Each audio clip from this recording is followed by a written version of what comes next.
तो जब मैं भी एक कैंडिडेट था और कैंडिडेट था तो वीआईपी पार्टी के राष्ट्रीय प्रवक्ता होने के नाते मैंने पार्टी को बनाया, पार्टी को खून पसीना से सींचा। एनडीए के हम पार्ट थे। एनडीए के पार्ट जब थे तो माननीय मुकेश सहनी जी के साथ जो आज घटना घटी, जो आज मंत्रिमंडल से बर्खास्त कर दिया, ये बहुत दुख की बात है, क्योंकि वो इस हिसाब से वो अपने आप को प्रस्तुत किए समाज के बीच में कि जैसी करनी वैसी भरनी, ये तो होना ही था।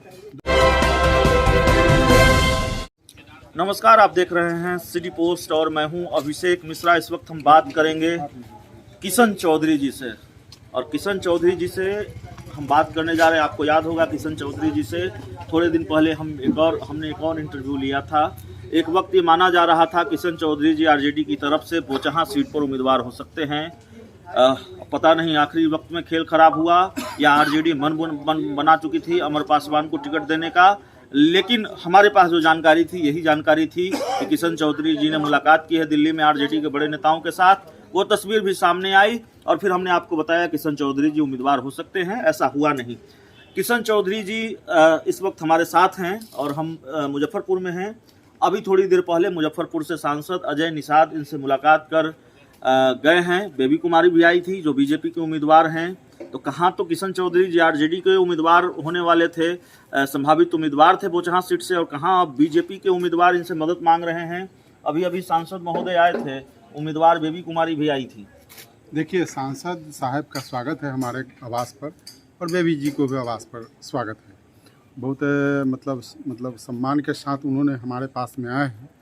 तो हम तो भाई वर्कर के हिमायती हैं और धन बल और बाहुबल से हम बहुत विपरीत राजनीति करते हैं।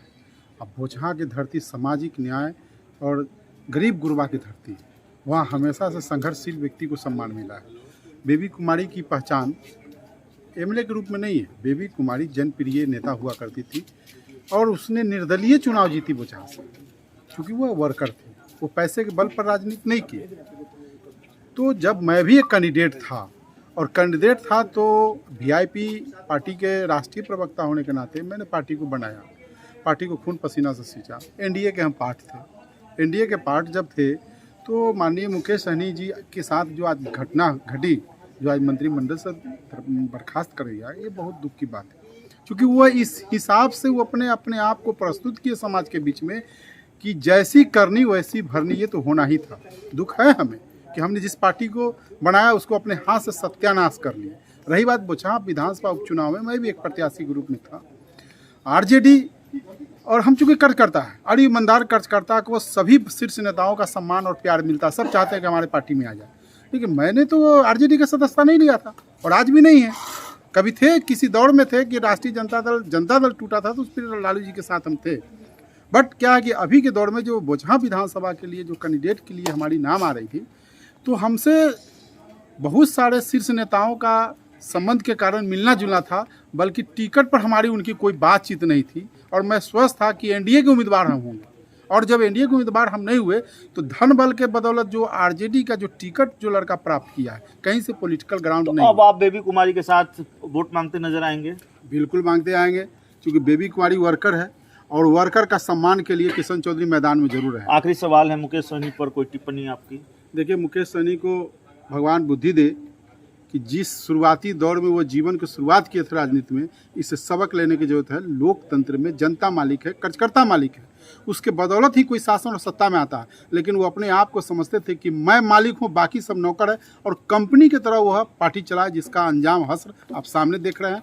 मैं आपके चैनल के माध्यम से माननीय मुकेश सहनी जी को मैं कहना चाहूँगा, कभी भी वक्त आप समझ जाए अपने आप को, परिस्थिति राजनीति हमेशा बदलते रहती है, बनते रहती है। भविष्य में राजनीति करना है तो आप गरीब गुरबा को, शोषित वंचित को और संघर्षशील कर्जकर्ता को सम्मान कीजिए और तराजू लेकर दुकान खोलने के लिए मत बैठिए। तो दुकान मत खोलिए, राजनीति कीजिए, कार्यकर्ताओं का सम्मान कीजिए। ये नसीहत पुराने सिपाही किशन चौधरी की मुकेश सहनी को। इस इंटरव्यू में इतना ही। उम्मीद है ये इंटरव्यू आपको पसंद आएगा। बहुत बहुत धन्यवाद।